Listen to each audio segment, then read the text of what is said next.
முருகனின் மகா மந்திரம் வேல்மாறல். வள்ளிமலை ஸ்ரீ சச்சிதானந்த சுவாமிகளால் தொகுத்து அளிக்கப்பட்டது. இந்த மந்திரம் மிகவும் சக்தி வாய்ந்த மந்திரம்.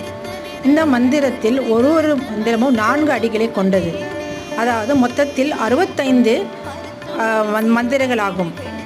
இந்த மந்திரத்தை காலையிலும் மாலையிலும் நாம் ஜபிக்க வேண்டும். இந்த மந்திரத்தை படிக்க ஆரம்பிக்கும் முன் 12 முறை திருத்தணியில் உதித்தருளும் ஒருத்தன்மலை விருத்தனர்ந்த உளுத்தியுள்ள கருத்தன்மையில் நடத்து புகன் வேலை என்று 12 முறை படித்துவிட்டு பின்பு மற்ற மந்திரங்களெல்லாம் படித்து 65வது மந்திரத்தை படித்து முடித்த பிறகு மறுபடியும் இறுதியில் அதே திருத்தணியில் உதித்தருளும் ஒருத்தன்மலை விருத்தனென துளத்தில் உரை கருத்தன்மையில் நடத்துகுகன் வேலை என்று 12 முறை சொல்ல வேண்டும்.